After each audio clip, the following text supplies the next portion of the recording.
प्रिय प्रतियोगी, मैत्री इंस्टीट्यूट की सामान्य अध्ययन की इस श्रृंखला में आपका स्वागत है। भारतीय राज्य व्यवस्था और संविधान की कक्षा में संघीय विधायिका पर बात करते हुए संसद में नेता की बात हो रही है और हम लोग बात कर रहे हैं इस कक्षा में विपक्ष के नेता, लीडर ऑफ अपोजिशन।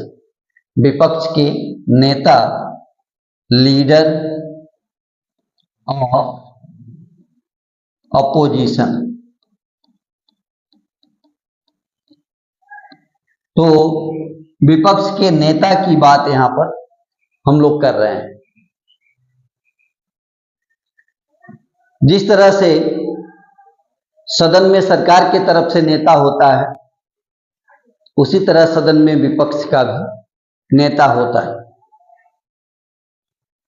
इसके बारे में विपक्ष के नेता की बात है कि कौन नेता होगा। तो इसके लिए लोकसभा में विपक्ष के नेता के लिए जिस पार्टी का विपक्ष का नेता होगा उसको कम से कम 1/10 सदस्य संख्या उसके पास होनी चाहिए और ठीक राज्यसभा में भी विपक्ष के नेता के लिए 1/10 सदस्य संख्या होनी चाहिए। लोकसभा में यह संख्या करीब 55 होती है और राज्यसभा में यह संख्या करीब 25 होती है। तो इतनी सदस्य संख्या अगर विपक्ष के दल के पास होती है न्यूनतम, तो उसे विपक्ष के नेता का दर्जा प्राप्त होता है। तो आइए हम लोग बात करते हैं और इस बिंदु को नोट करते हैं विपक्ष के नेता की। तो संसद के दोनों सदनों में एक एक विपक्ष का नेता होता है। सबसे पहली बात क्या है, संसद के दोनों सदनों में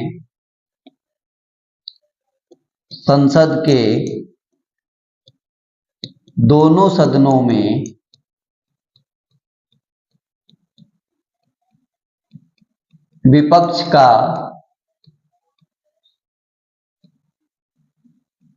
एक एक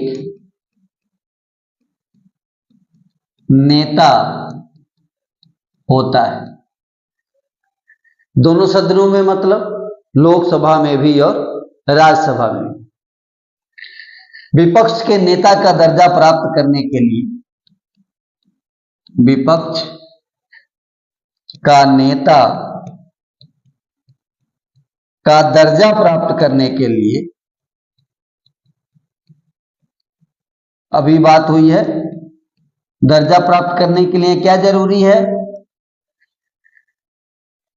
सदन के 1/10 सदस्य संख्या उसके पास होनी चाहिए। करने के लिए प्रत्येक सदन के कुल सदस्य संख्या का करने के लिए प्रत्येक सदन के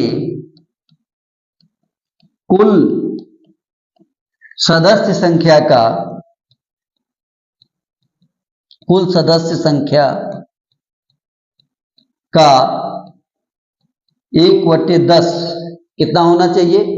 1/10 होना चाहिए।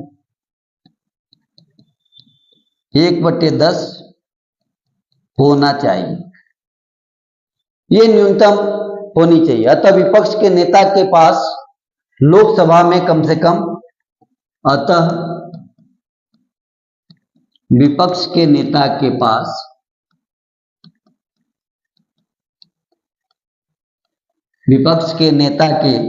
पास लोकसभा में कम से कम 55, लोकसभा में कितना होना चाहिए? 55 और राज्यसभा में कम से कम 25 सदस्य होना चाहिए।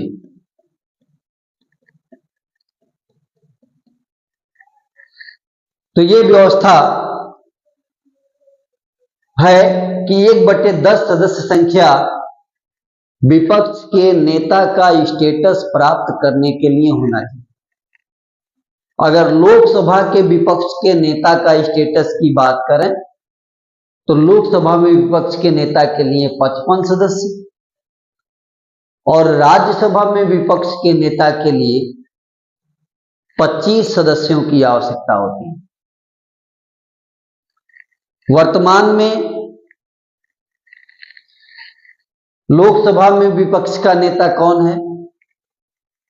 श्रीमान राहुल गांधी जी हैं और राज्यसभा में विपक्ष के नेता मल्लिकार्जुन खड़गे साहब हैं। तो वर्तमान में विपक्ष के नेता हम लोग बात करेंगे कि वर्तमान में विपक्ष के नेता, विपक्ष का नेता लोकसभा में श्री राहुल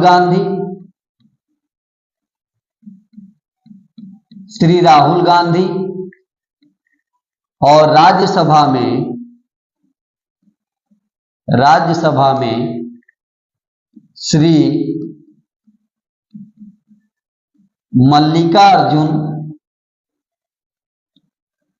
मल्लिकार्जुन खड़गे,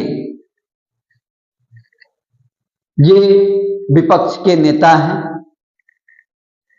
वर्तमान लोकसभा में, 18वीं लोकसभा में। उसके बाद भारत में संसदीय व्यवस्था के अंतर्गत विपक्ष के नेता का बड़ा महत्व है। तो इस बात को हम लोग नोट करेंगे कि संसदीय व्यवस्था में विपक्ष के नेता का पद महत्वपूर्ण भूमिका वाला होता है। संसदीय व्यवस्था में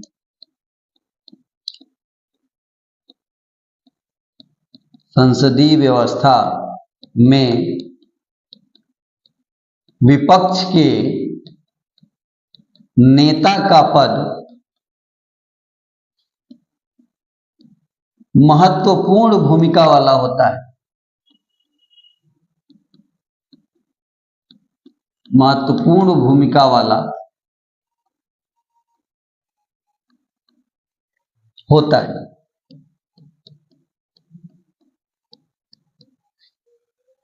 क्योंकि ये संसदीय व्यवस्था है ना, तो संसदीय व्यवस्था में यानी उसका कार्य सरकार के कार्यों की सकारात्मक आलोचना करना।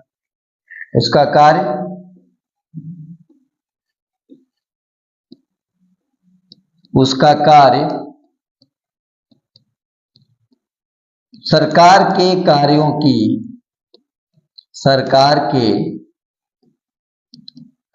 की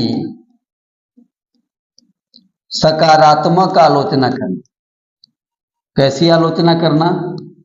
सकारात्मक आलोचना करना।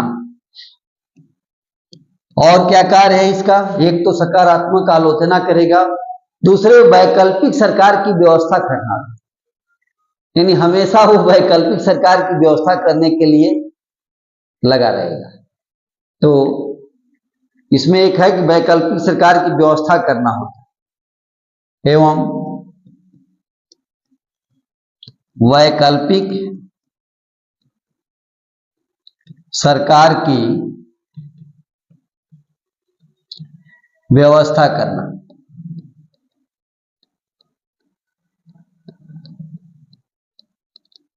ये उसके कार्य है। वैकल्पिक सरकार की व्यवस्था करना ये उसका काम है। लोकसभा के विपक्ष के नेता का पद लोकसभा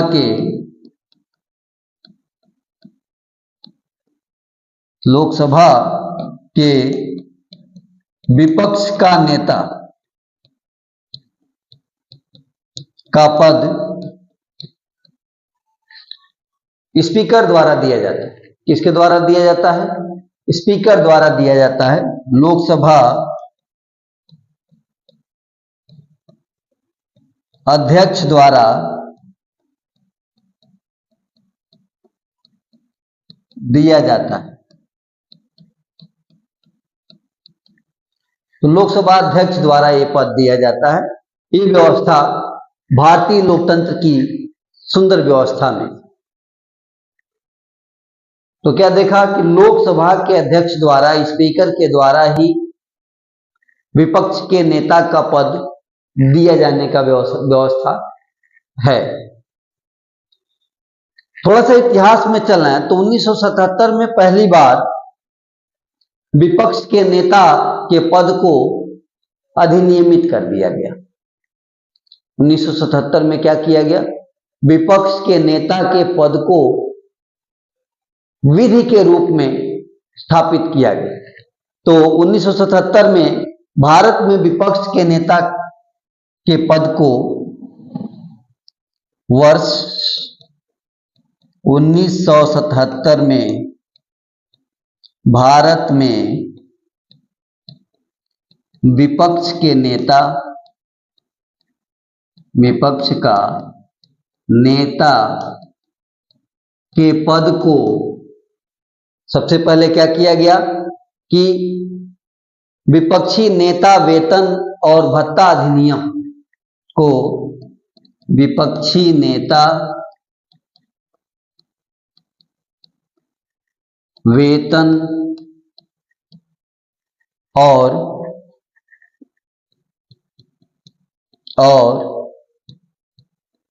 भत्ता अधिनियम 1977 इसके द्वारा अधिनियमित कर दिया गया, द्वारा वैधानिक बना दिया गया तथा विपक्ष के नेता द्वारा वैधानिक बना दिया गया। क्या किया गया? वैधानिक बना दिया गया। तो आपने देखा कि विपक्षी नेता वेतन और भत्ता अधिनियम 1977 के द्वारा विपक्ष के नेता के पद को वैधानिक बना दिया। और इसके साथ साथ क्या किया गया? वैधानिक बनाने के साथ साथ विपक्ष के नेता के वेतन भत्ते का प्रावधान किया गया तथा विपक्ष के नेता, विपक्ष का नेता के वेतन एवं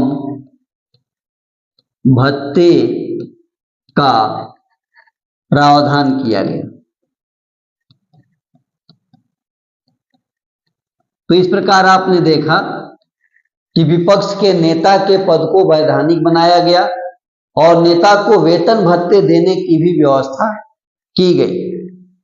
इस तरह से इसके अनुसार, यानी संवैधानिक प्रावधान के अनुसार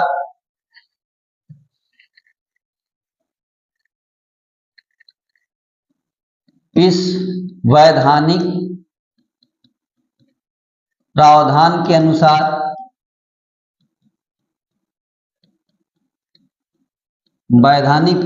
अनुसार क्या किया गया? विपक्ष के नेता को कैबिनेट मंत्री के पद के समान पद बनाया गया। क्या किया गया? विपक्ष के नेता के वेतन एवं भत्ते के अनुसार विपक्ष का नेता के वेतन एवं भत्ते को किसके बराबर कर दिया गया? कैबिनेट मंत्री के वेतन भत्ते के समान किया गया। यानी भत्ते को कैबिनेट मंत्री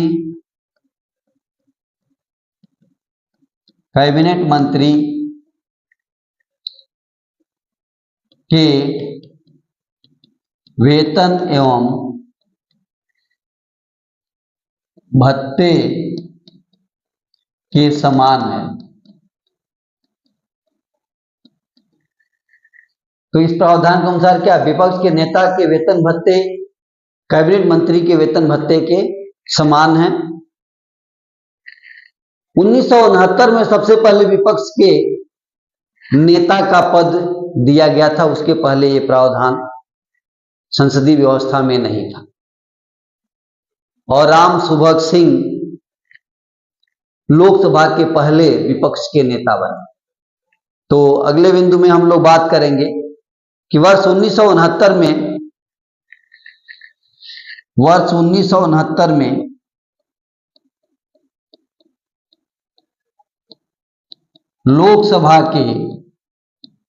लोकसभा में पहले विपक्ष के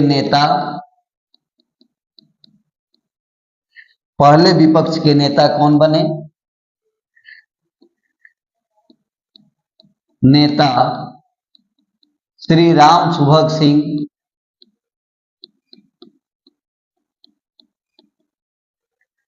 तथा राज्यसभा में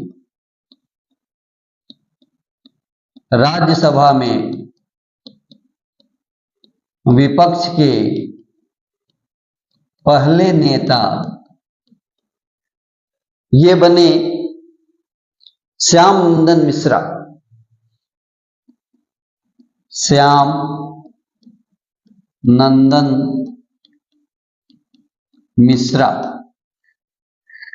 तो आपने देखा कि 1969 में लोकसभा में पहले विपक्ष के नेता श्री राम सुभग सिंह बने तथा राज्यसभा में विपक्ष के पहले नेता श्याम नंदन मिश्र बने।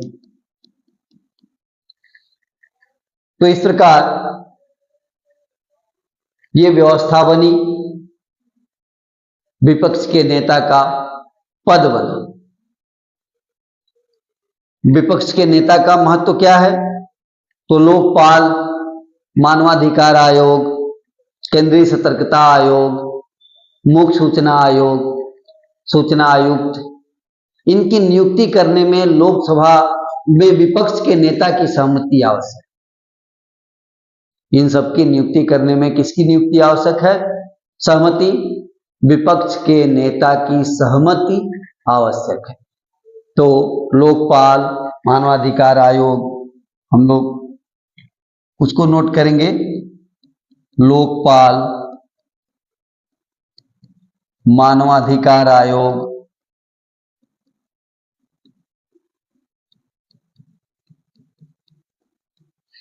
मुख्य सतर्कता आयोग या मुख्य सतर्कता आयुक्त की बात कर लें, आयोग या केंद्रीय सतर्कता आयोग,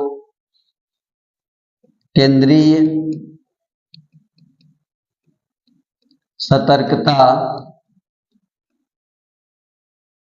आयोग एवं मुख्य सूचना आयुक्त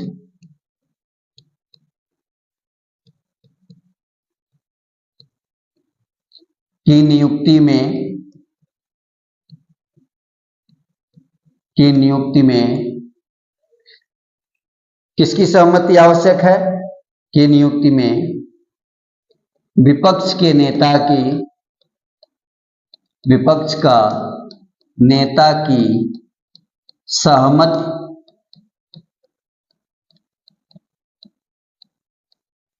आवश्यक है।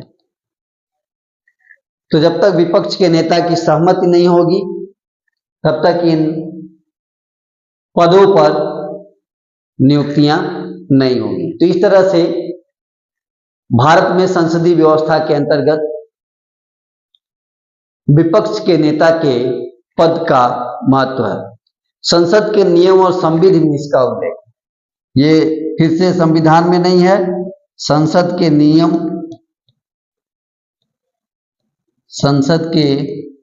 नियम, एवं संविधि में इसका उल्लेख है।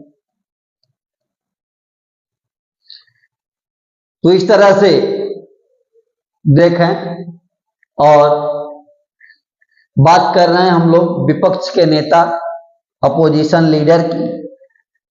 विपक्ष के नेता में आपने देखा कि लोकसभा में और राज्यसभा में दोनों ही सदनों में विपक्ष का एक एक नेता होता है। विपक्ष का नेता होने के लिए क्या जरूरी है? तो कुल सदस्य संख्या का 1/10 सदस्य होना जरूरी है। यानी अगर लोकसभा में विपक्ष के नेता की बात करें तो कम से कम 55 सदस्य होना चाहिए, और राज्यसभा में विपक्ष के नेता की बात करें तो कम से कम 25 सदस्य होना चाहिए। इस तरह से लोकसभा में विपक्ष के नेता का स्टेटस प्राप्त करने के लिए 55 सदस्य संख्या, और राज्यसभा में विपक्ष का नेता का स्टेटस प्राप्त करने के लिए न्यूनतम 25 सदस्य संख्या होना अनिवार्य है। आगे बढ़ते हैं और बात करते हैं वर्तमान में आज की तिथि में विपक्ष का नेता कौन है। तो लोकसभा में श्री राहुल गांधी और राज्यसभा में श्री मल्लिकार्जुन खड़गे, ये विपक्ष के नेता हैं। तो विपक्ष के नेता के बारे में आपने देखा। संसदीय व्यवस्था की जब बात करते हैं तो संसदीय व्यवस्था में विपक्ष के नेता का पद बड़ा महत्वपूर्ण हो जाता है। संसदीय व्यवस्था के अंतर्गत विपक्ष के नेता का पद अत्यंत महत्वपूर्ण होता है। क्यों? क्योंकि उसका कार्य सरकार के कार्यों की सकारात्मक आलोचना करना। विपक्ष के नेता का कार्य क्या है? सरकार के कार्यों की सकारात्मक आलोचना करना और वैकल्पिक सरकार की व्यवस्था करना। यानी विपक्ष का नेता सदैव वैकल्पिक सरकार के बारे में तैयारी करता रहता है। लोकसभा में विपक्ष के नेता का स्टेटस देता कौन है? तो लोकसभा अध्यक्ष देते हैं, स्पीकर महोदय देते हैं। कौन देता है? स्पीकर महोदय देते हैं। लोकसभा अध्यक्ष के द्वारा यह पद दिया जाता है। 1977 में, वर्ष 1977 में भारत में विपक्ष के नेता के पद को विपक्षी नेता वेतन और भत्ता अधिनियम 1977, विपक्षी नेता वेतन और भत्ता अधिनियम 1977 द्वारा वैधानिक बना दिया गया। क्या किया गया? वैधानिक बना दिया गया। और विपक्ष के नेता के वेतन भत्तों का प्रावधान किया गया। विपक्ष का जो नेता होगा उसको वेतन और भत्ते दिए जाएंगे। ये प्रावधान कहां से किया गया? किया गया विपक्षी नेता वेतन और भत्ता अधिनियम 1977 के द्वारा। और इस तरह से जो वेतन निर्धारित किया गया वो, यानी विपक्ष के नेता का वेतन भत्ता जो निर्धारित किया गया वो कैबिनेट मंत्री के वेतन भत्ते के समान निर्धारित किया गया। किसके समान निर्धारित किया गया?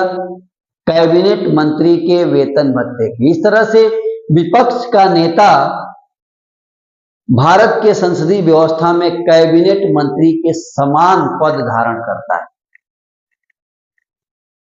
तो इस तरह से विपक्ष के नेता का पद कैबिनेट मंत्री के पद के समान हुआ।